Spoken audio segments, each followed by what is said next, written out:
welcome back to the Volvo.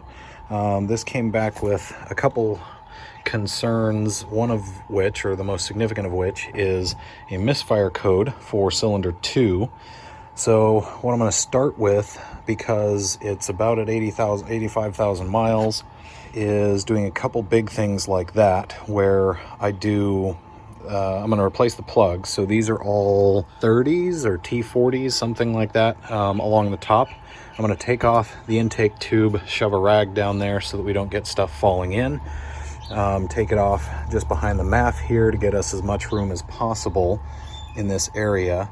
And I'm going to take a couple things apart, take the coils off and replace the plugs, and see if I can tell anything different about plug number 2 and see if it's smelling like fuel. The fuel injectors are all right here. I'm also going to watch it once I've got the plugs replaced. I'm probably going to gap them down just a little bit. I think the gap that these come with, I'm going to be using NGKs. They're going to be the 1483s. So I'm going to gap those down probably to something like 32 thousandths and stick those in so that we have fresh plugs to start with. Clear all the codes. I've got the battery on a battery charger because it's told me low voltage, which it still says low voltage even though it's on the charger, which is not correct. So there's something maybe going on there. So I'm going to take all this stuff apart, replace these plugs, and then see what we can determine as the next step. So maybe this will help some of you doing diagnostics if you've got a little bit of smoke out the tailpipe but not any evidence of milkshake on the dipstick. This guy comes out clean. It's going to need an oil change here before too long, but no milkshake evidence and nothing under the oil fill cap. So it doesn't seem like there's anything unusual or wrong. It just seems like it's running on 4 out of the 5 cylinders. So we're going to see if we can fix that. To get the intake off, you have to both unfasten the clamps at each side and take off the bolt right here. Thanks, helicopter. Appreciate the help. Once all of your bolts are loosened, these were all T30s. You really want to get yourself something like this impact driver. I used to think this was a useless tool, but I'll leave a link to it.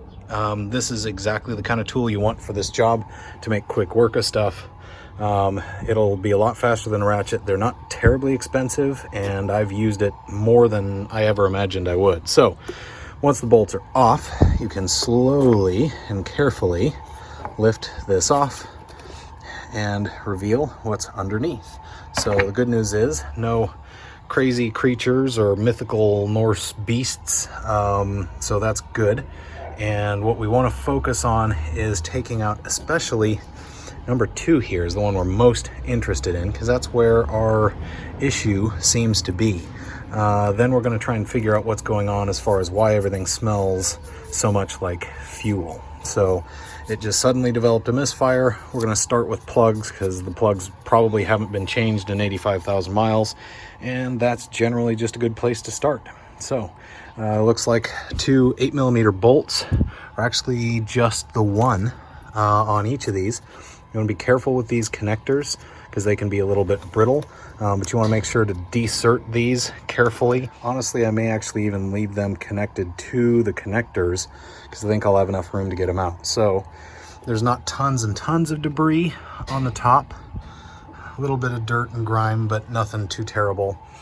So I'm just going to try and blow the area out a little bit, get everything a little bit cleaner so that I'm not dropping all kinds of garbage down into the cylinders and making things more exciting than necessary. This side comes off similarly. You kind of pull up on this side, get it to unhook at the back, and then this whole side comes off also. There we go.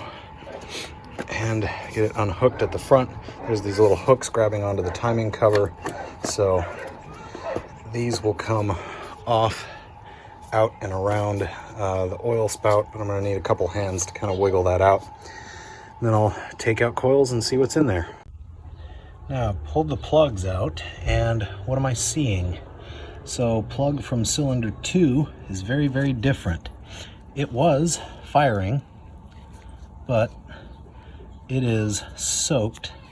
You probably can't see it now. It's a little more shimmery than some of the others because it's just doused in fuel.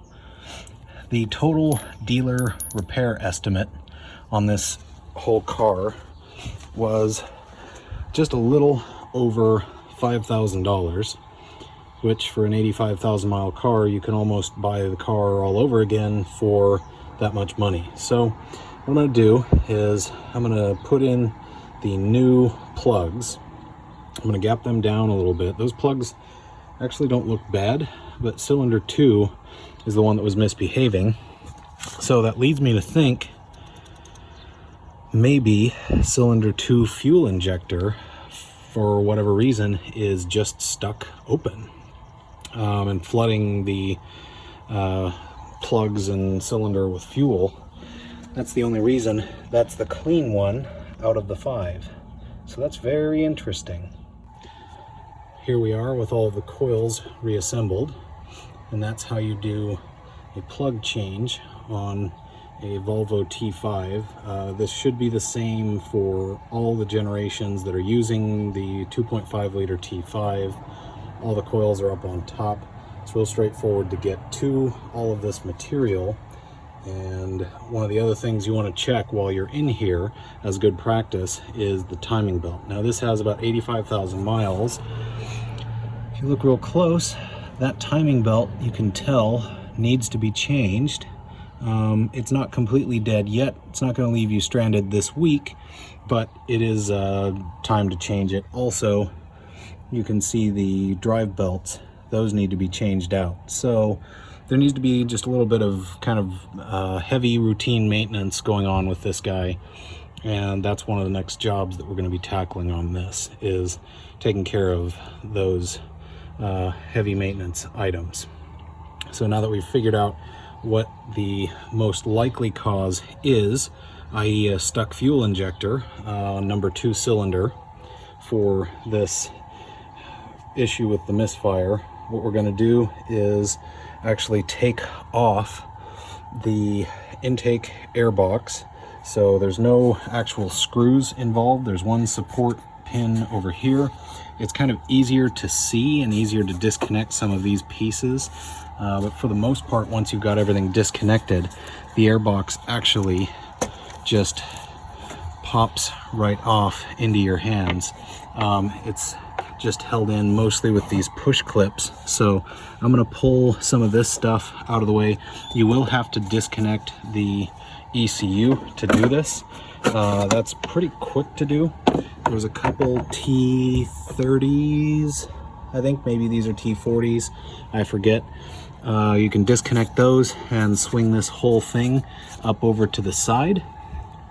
That makes things nice and easy to get access to all this stuff, which is where we're going to have to work on the fuel injectors. When removing the airbox from one of these T5 variants of Volvos, they put these engines in a bazillion different models. You have a couple screws to pull out the air filter. That whole thing slides up and out.